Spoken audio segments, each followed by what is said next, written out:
My name is Andrew. I didn't introduce myself this morning. I'm the pastor here at Sanctuary, one of the pastors here at Sanctuary. And it is a joy this morning to teach the word. So would you stand for the reading of the word?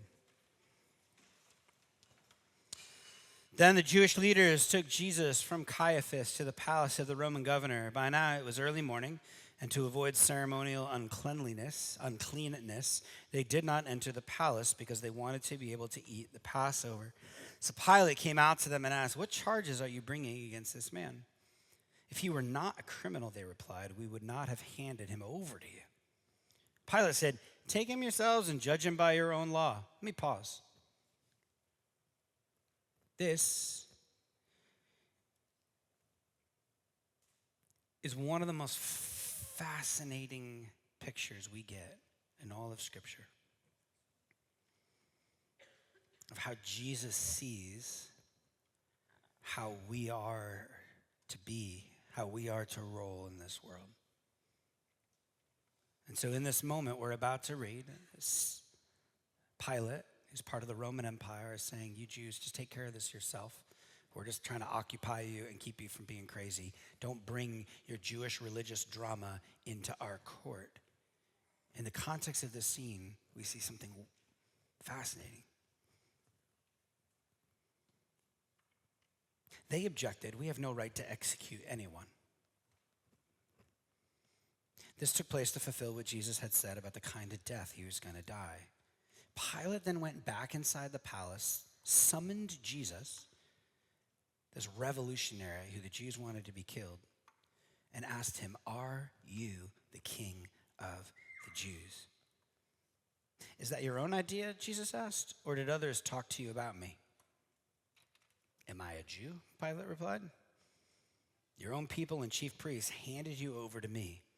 What is it that you have done?" Jesus said, "My kingdom, not of this world. If it were, my servants would fight to prevent my arrest by the Jewish leaders. But now my kingdom is from another place." This is the word of the Lord. Thanks be to God. You may be seated.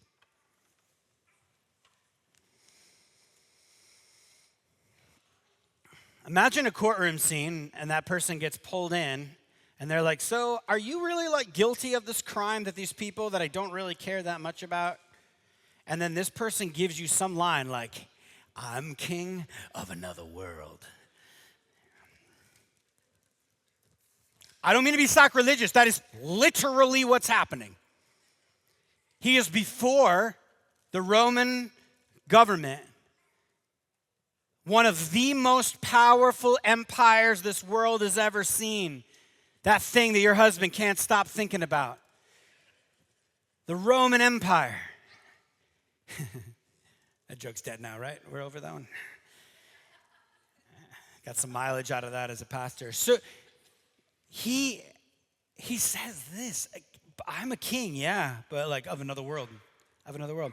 So here we are again, 4 years later, politics back in the air. Policy isn't being debated again. A lot of great sound bites. I would say this one feels different than ones in the past, but I'm having massive flashbacks to the last one. Anyone else? Last time it was a pandemic that was heightening all sorts of fear. Summer 2020, racial injustice was being highlighted in a serious way, just how broken things were.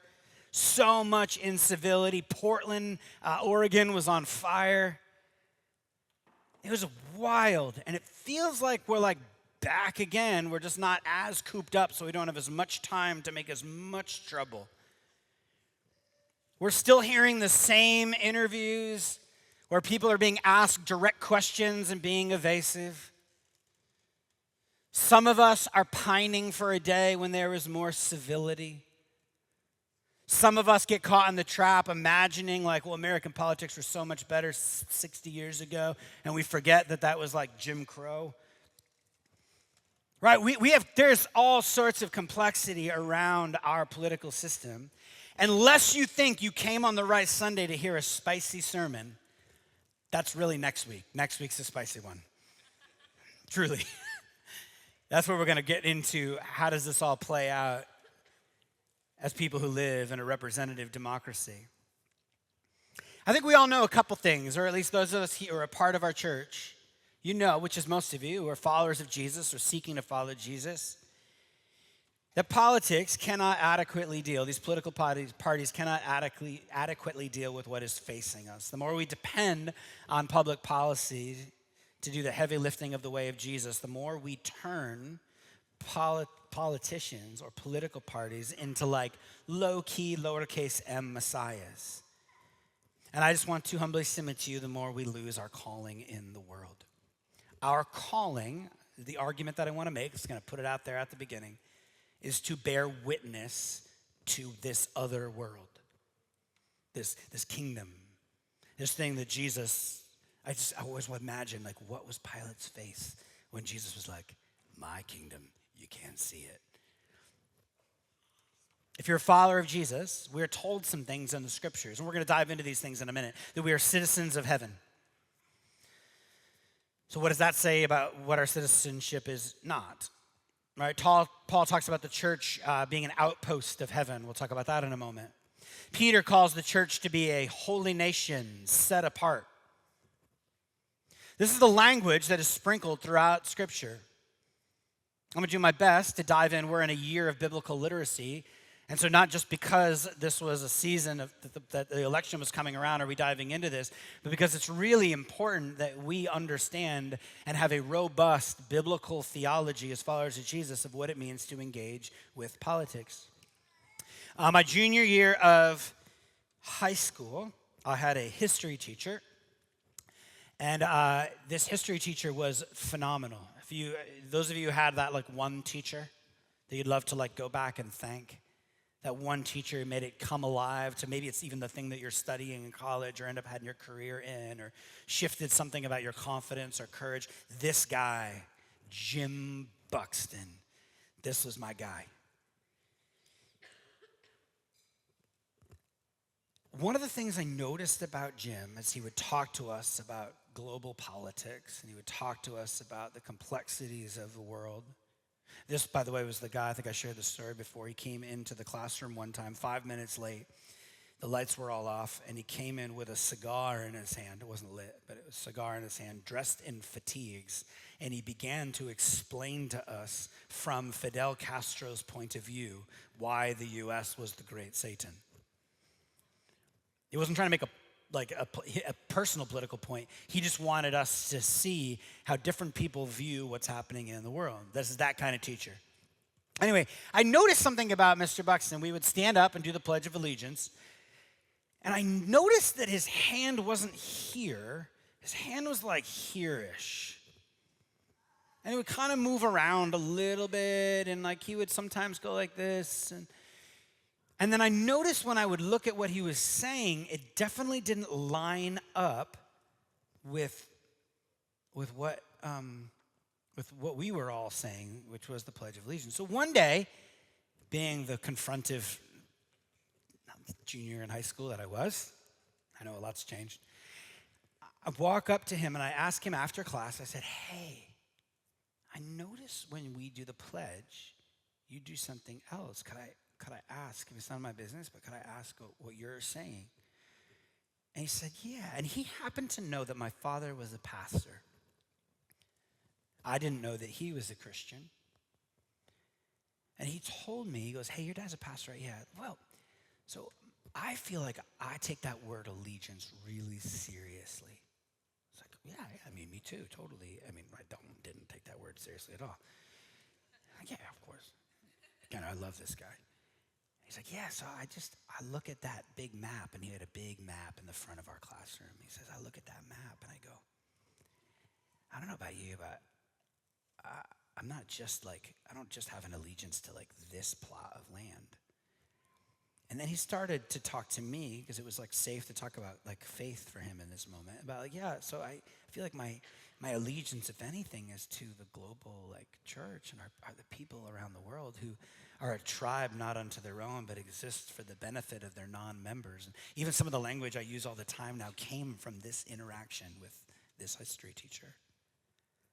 And it set me on a course to reconsider a little bit of how I think about what it is to follow Jesus and what it is to be part of this particular tribe. I just couldn't stop asking questions from this point on.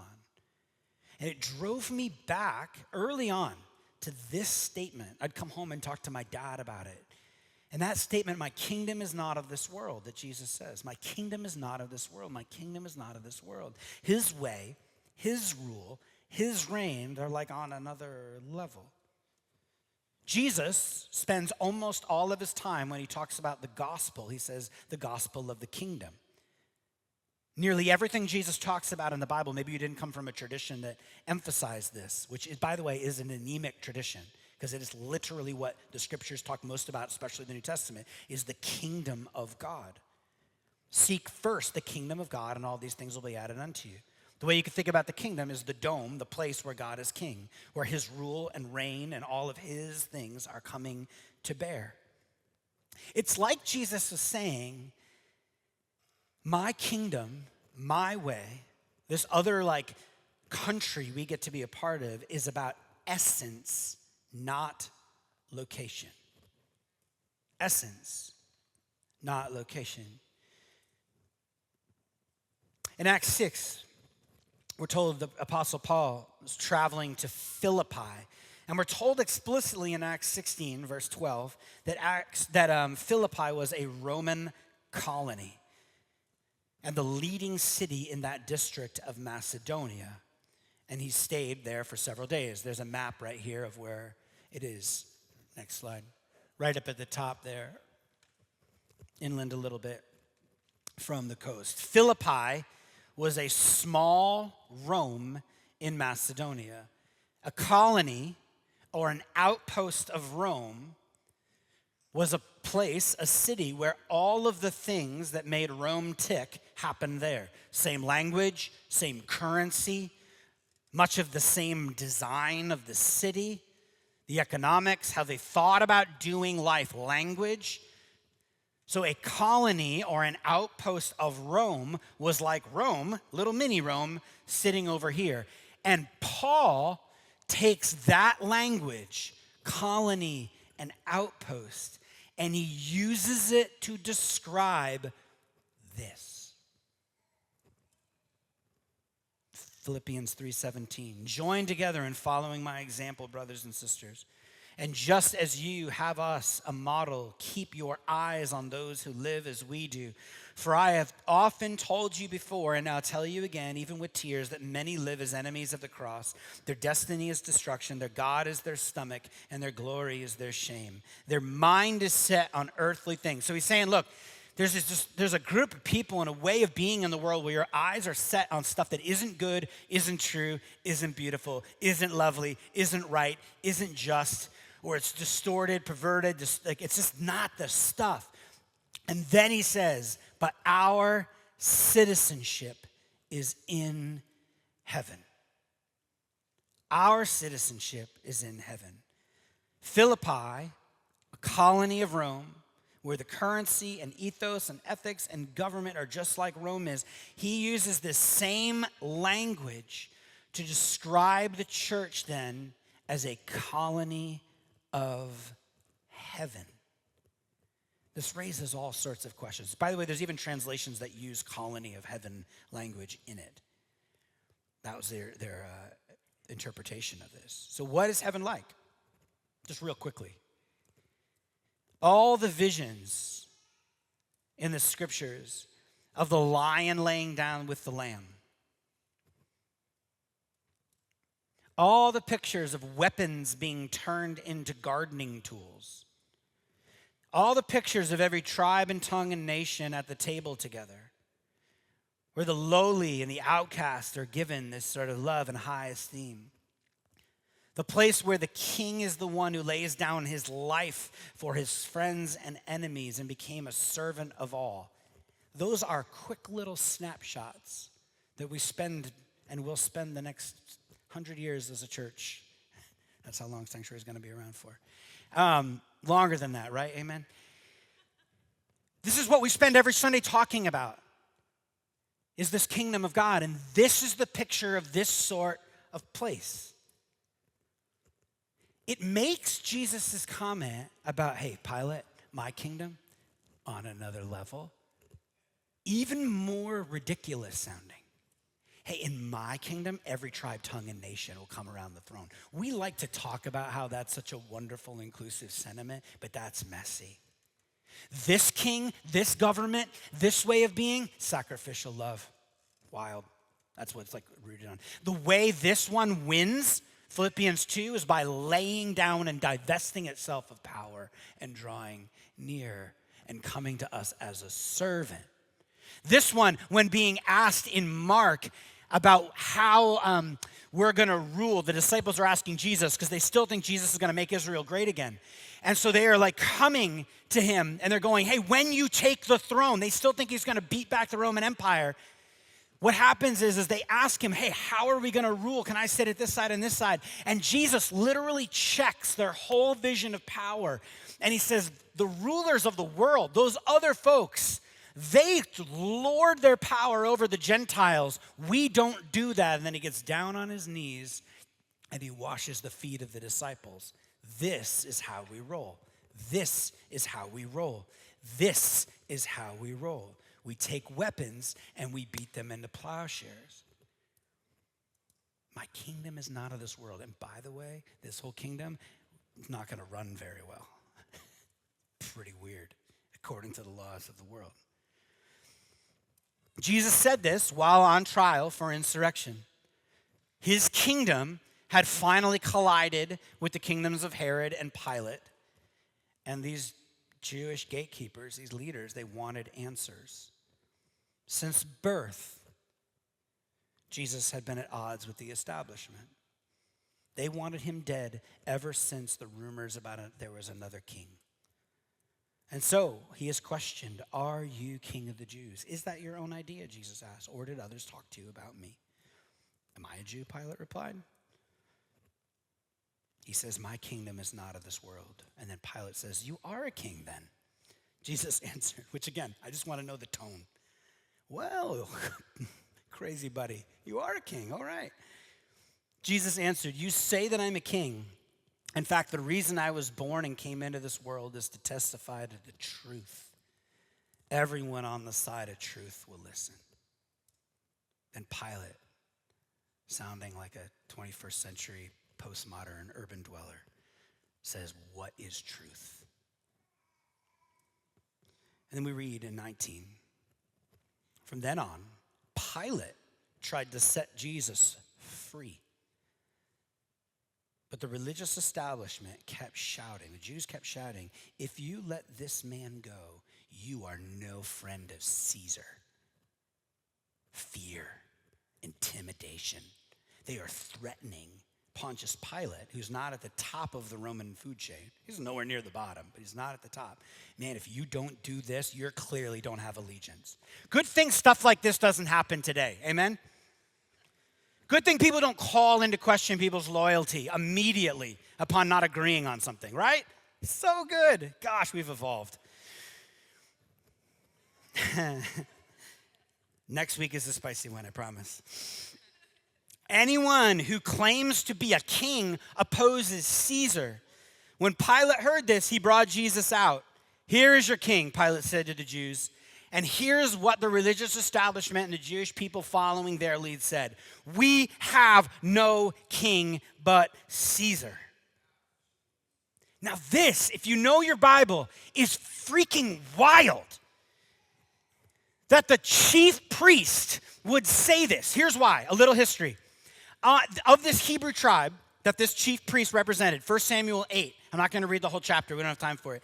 But this is like an extremely important foundational chapter for understanding God's view of government as it relates to the people of God. God had been sole king of Israel up to this point in history. He had appointed judges to settle disputes, but there had never been an established governmental structure or positional leader over Israel. It seems it was never part of God's plan to have rulers in this sort of way. This isn't like everything needs to be flat. It isn't a call to high leadership. It isn't even a call to some sort of structure, but there's something different that he is establishing. He had always wanted to be our direct king. Governments seem to have only arose in the way we think of government as a result of the fall. In Israel, God was trying to inch humanity back to his ideal by having a tribe that once again recognized him as Lord, and so was free from the human view and organizational brokenness on certain kind of power. In the age in which Samuel lived then, however, the faith of the Israelites wavered, and it says this: they wanted a king to, quote, be like other nations. It's like global peer pressure. To rule over them and to go out before us and to fight our battles. In other words, the people felt that having a king would make living easier and make them more secure against their enemies. God then responds, and here's the key. He responds to this request for a king by saying this: they have rejected me from being king over them, like all the deeds which they have done since the day that I brought them up from Egypt, even to this day. In that they have forsaken me and served other gods. It's almost like these people want human rulers only because they no longer trust God to rule. It suggests that the very existence of governments is evidence of human rebellion. So in 1 Samuel, governments appear to be a concession on God's part to humans who cannot trust God to rule over them. Now again, we're going to get a little deeper into this. What does this have to do with Romans 13? For those of you asking that question, hang on one more week. So back to Jesus' trial. We see Jesus refusing power, not calling in a Department of Defense. He literally references that. Bro, if my kingdom were of this world, don't you think I would have like a crew behind me? Don't you think I would have an army? Don't you think I'd be like, Gabriel, come down, flaming swords, I need 10 of them, right? Like, we see Jesus refusing power, not calling on a defense, and pledging a different allegiance. And you have the chief priests concerned with maintaining their power and control by giving their allegiance to Caesar. Now, throughout history, this scene that we just see here in the scriptures has happened again and again and again. It's been a bad look. Bad look for us, guys. One of the greatest ironies of the history of Christianity is that its leaders constantly give in to a non-Christ-like vision of power. Power can be good. Power can be used well. Structures and systems can be used well, but we have seen a caving to something else. A sort of earthly, fleshly political power, military power, economic power. Even though they continue to speak in the name of Jesus, who did not cling to this sort of power, but emptied himself and became as we are. The temptation to consider this sort of power a holy instrument is real. We'll say things like having power provided it is used in the service of God and your fellow human beings. It's a good thing, which there's an argument to be had about how that might flesh out. Henry Nouwen says this: with this rationalization that like we just need to like get our power right. If we can wield earthly power in a godlike way. With this rationalization, crusades took place, inquisitions were organized, natives were enslaved, positions of great influence were desired, episcopal palaces, splendid cathedrals, and opulent seminaries were built, and much more manipulation of conscience was engaged in. I wasn't spicy, he was spicy.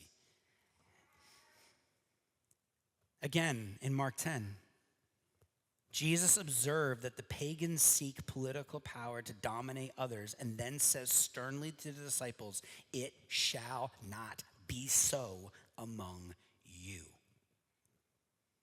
Every time we have seen a major crisis in history in the church, whether it's the Great Schism of the 11th century, the Reformation of the 16th century, and the immense secularization of what we're experiencing now, we always see that not but a major cause of the rupture is the power exercised by those who claim to be followers of the poor and the powerless, who claim to be followers of Jesus.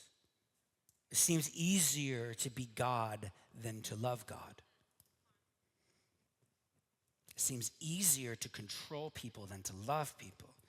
It seems easier to own life than to love life. And what makes the temptation of power so seemingly irresistible Maybe it's that power offers an easy substitute for the hard task of love. My citizenship is in heaven. The way of Jesus is not of this world. Essence, not location.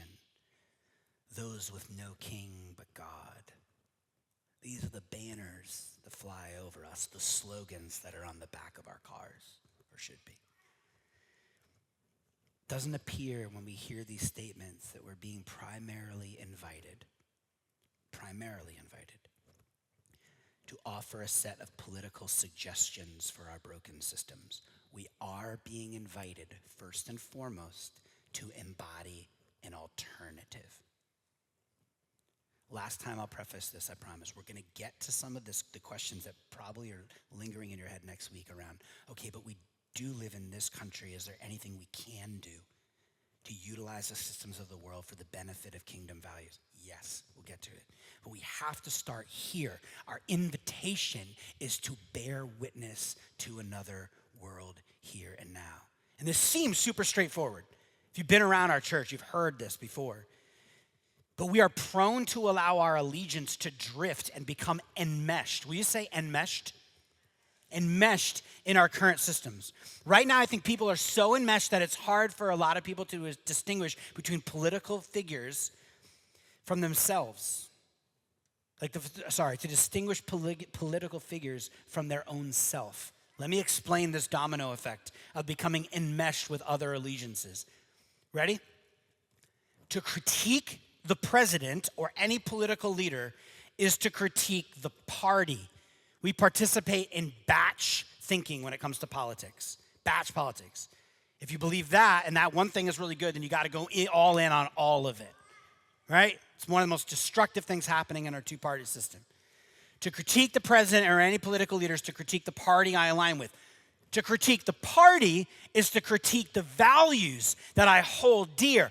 To critique the values I hold dear is to critique my vision of what a good and flourishing world is. And to critique my vision of a world that flourishes is to critique my understanding of God. And to critique my understanding of God is to critique me at the deepest center.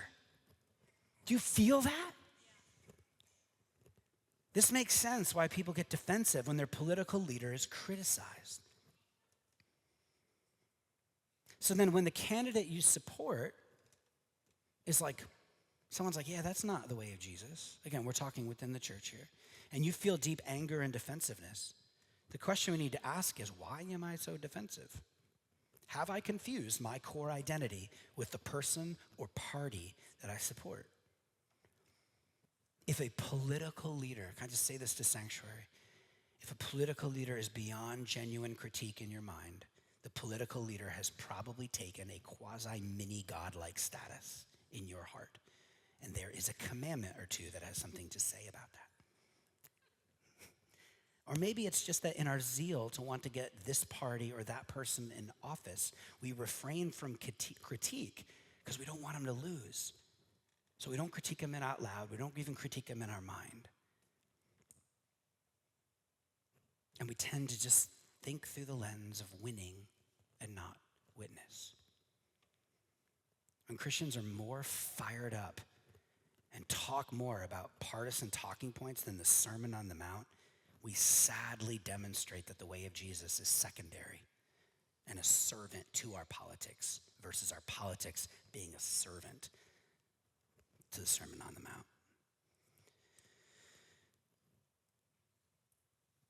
Question. How many of you grew up in church? In or around church? Maybe half of you, a third of you. Think about your own experience for a moment in light of this. Did you hold the Pledge of Allegiance as sacred, but not confess the Apostles' Creed? It's not meant to induce shame. I'm just trying to get a feel for how we grew up, what shaped us. Do you think that making the sign of the cross, or how many of you, most of you probably came from Protestant spaces. Did you think that making the sign of the cross was like those weird superstitious Catholics, but you always placed your hand over the pledge for the anthem? Growing up, you couldn't have cared less about the church fathers, but you were taught year after year to venerate the founding fathers. Like, did you venerate the founding fathers while never learning about the church fathers? You didn't like statues or saints, but I mean Mount Rushmore. That was a stupid one. Did you know the Pledge of Allegiance before you knew the Lord's Prayer? If you did, you may find yourself or realize that there are some of that enmeshment in American civil religion is in there. Now, time for another preface, because talks like this require prefaces or little asterisks. I am not, and please do not hear this as a shot at our country. There are all sorts of things that are wonderful and really dark about our nation. Beautiful and disgusting. Wondrous, fascinating. What an experiment. And as crippled and broken as many empires have gone before it. Okay? What I'm talking about is bearing witness to a different country. That if you're a follower of Jesus, you are being invited day by day to participate in more and more. Because Jesus is your president. Jesus is your king. Jesus is your Lord. Some folks seem always a little bit bummed to find out that God bless America does not appear in the Bible. And I want God to bless America. Please, those of you I know who are like clutching your pearls right now, you're like, this sounds like you're disrespecting the military or something. Like, stop. I just want to bear witness to something even greater and more beautiful. And this is what the Bible tells me to do. 2 Timothy 2, 3-4. Join with me in suffering like a good soldier. You want to talk about the military? Join with me in suffering like a good soldier of what? Christ Jesus. No one serving as a soldier gets involved in civilian affairs. Rather, they try to please their commanding officer. Paul has in mind a soldier stationed in a foreign land, and the soldier's assignment is to suffer if need be in order to carry out the agenda of his homeland, which is what? Who's our homeland? Heaven. That's where our citizenship. His assignment is not to become involved in civilian affairs, but to rather be focused on pleasing his commanding officer, who is, all right, Draken. I don't know. I am a bad pastor. We are quite literally soldiers stationed in a foreign land. Our task is to please our commanding officer by imitating his example and thereby furthering the work of the kingdom. And to do this, it's imperative that we don't become preoccupied with what? What's the text say? Civilian affairs. I love that. This car is not caught up in civilian affairs. I'm just going to print a whole new bumper stickers, guys. I'm going to transform Providence. When Christians mistakenly think that they are furthering the kingdom by pronouncing which political options, candidates, or programs are the real Christian ones, they might be letting themselves get distracted from the one task people in the kingdom are given. Our task, first and foremost, is to do what Jesus did. This is how the world changed. I'm all about exercising your right to vote. Again, next week, representative democracy, we're going to get into it. But my gosh, when we get I meet Christians who are like, they don't come to church, they don't care much about the Eucharist, but they are insistent that you vote. Sorry, Eucharist on a Sunday morning every time. I wrote everything out so there'd be no tangents. Stay with me, Andrew. Jesus is showing us in flesh and blood what heaven looks like. I've come to serve, he says. He forgives his murderers on the cross right after the scene we just read. Jesus subverts Rome through embodying and bearing witness to the way of heaven. He goes around showing us what this new citizenship that we are to have looks like.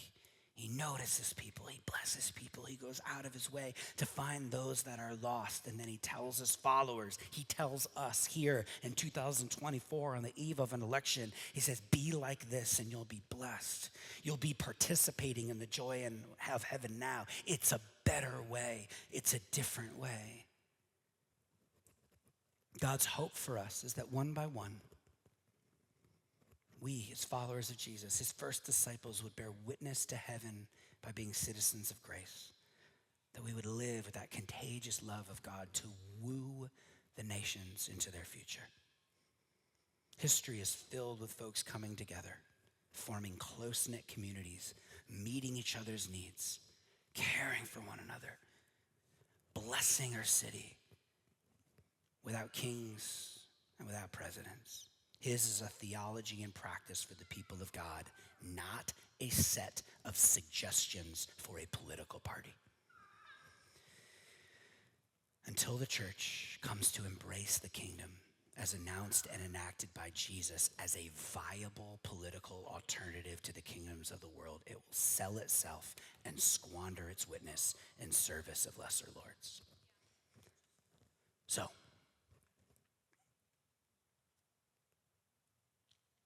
for all the big and small questions about how we work this out, the big and small questions about voting and military and parties and laws, which we have to wade through the mess of that. And we have a distinct opportunity in a country like ours to be engaged in that. I don't take it for granted. But for all the big and small questions, we must remember that we, the church, do not have, or at least should not have, two allegiances. We do not pledge allegiance to anything but the kingdom. We cannot serve two masters. We are to obey government, not because we have a duty to it, but because we have a duty to God, and he tells us to submit to government insofar as it's possible. Government is simply not worth bucking up against if you don't have to, because this will distract you. It's civilian affairs from doing our Christian duty and manifesting the kingdom, spreading the gospel, and participating in the way of love.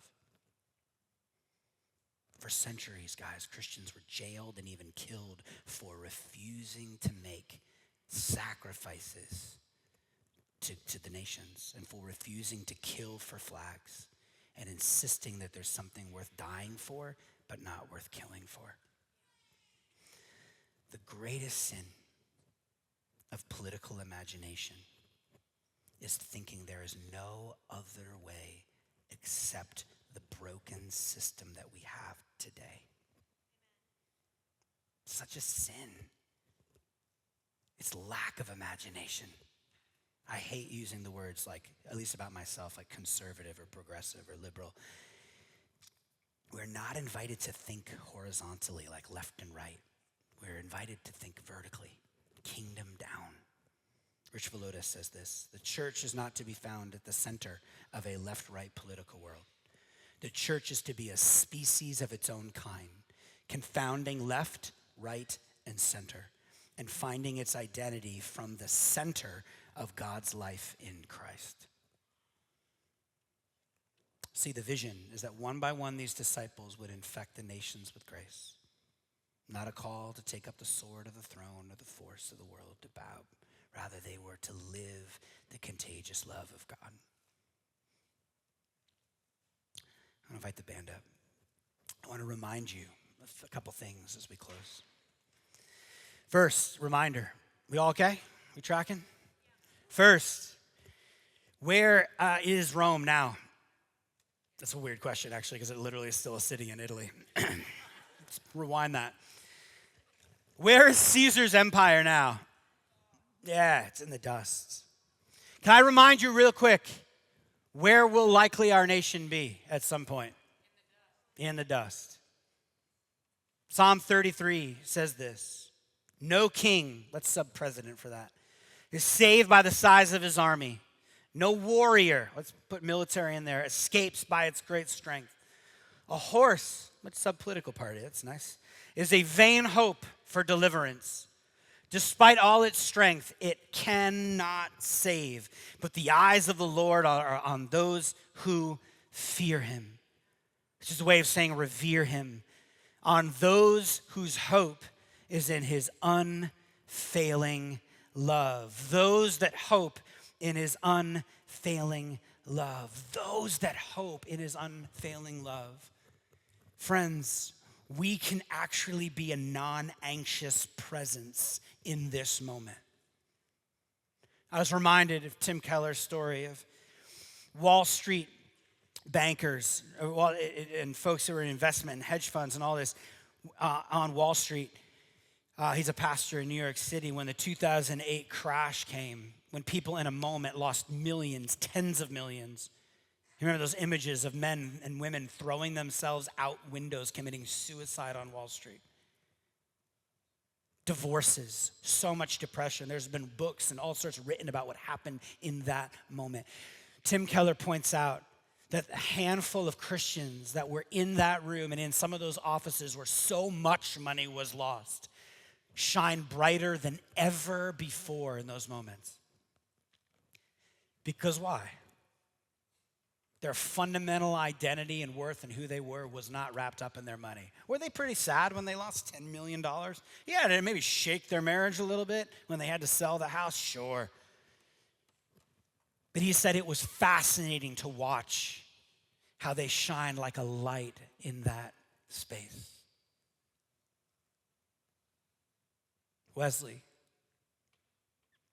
on that ship coming over from London to the United States. If you know this story, the storm came.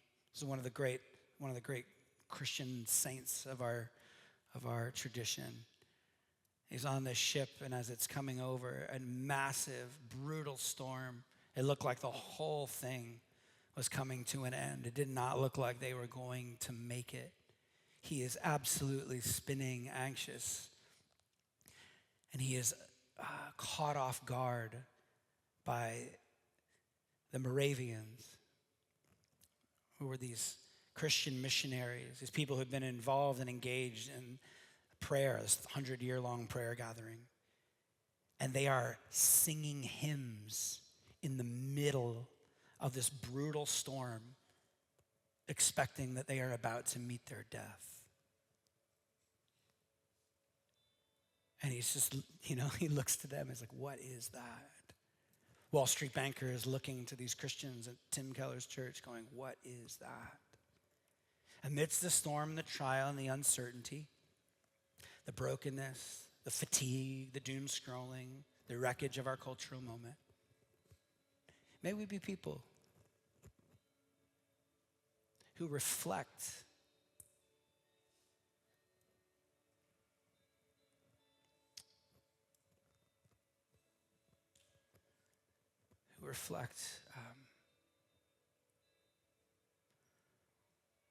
where our citizenship actually lies.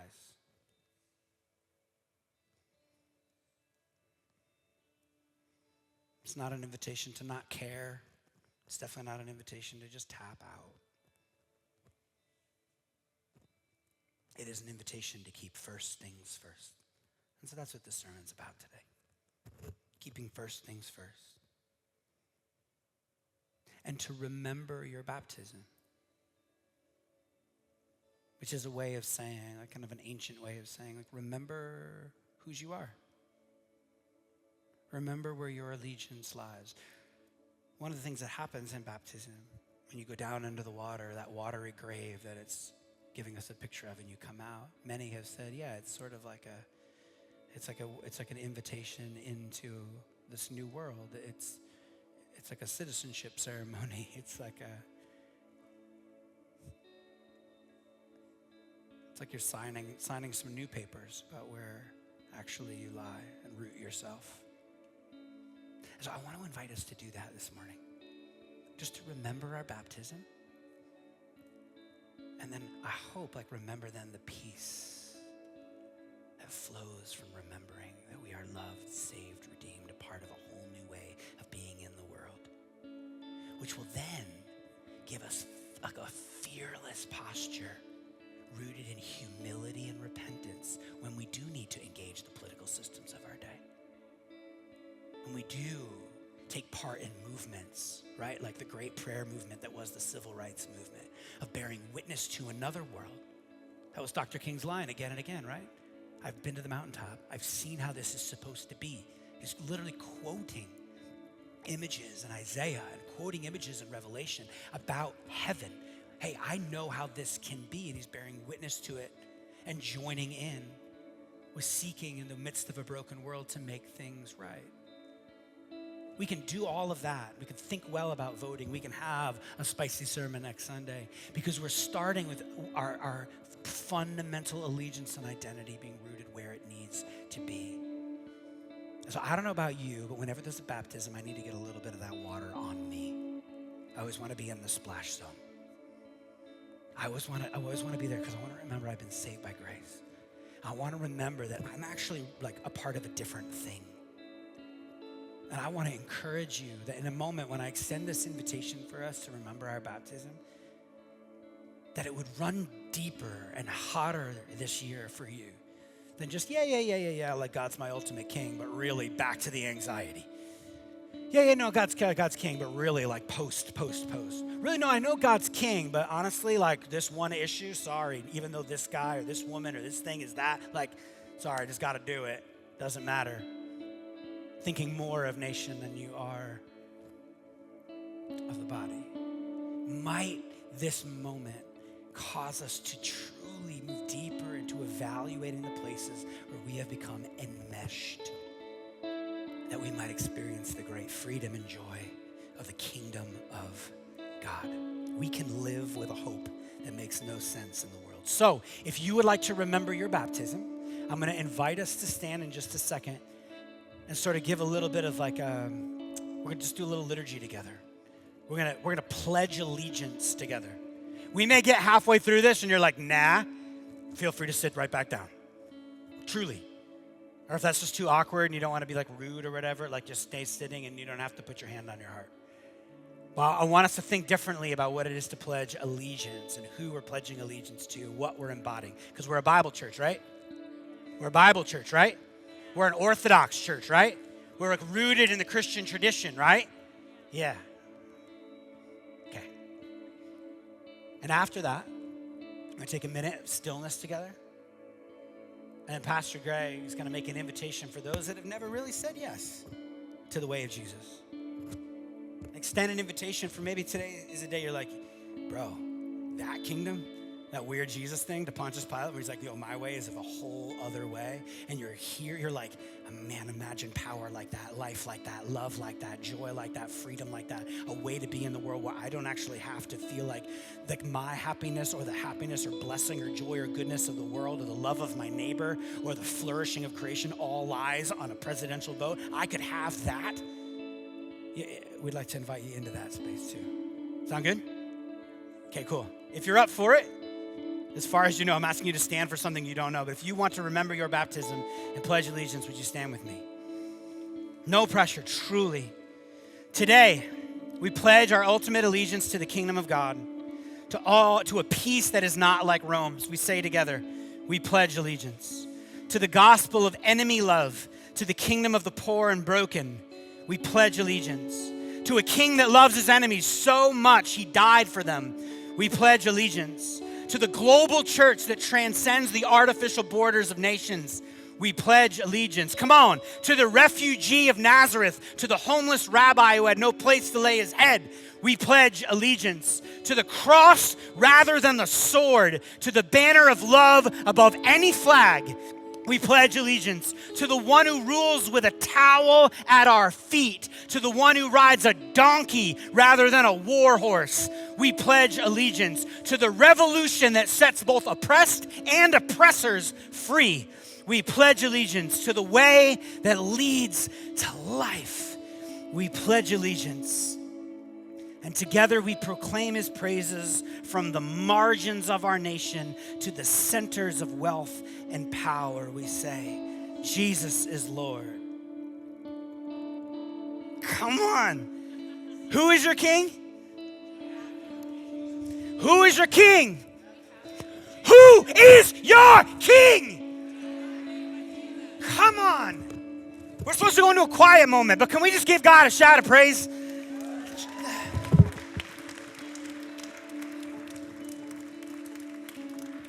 Holy Spirit, we thank you for the gift that it is to participate with you.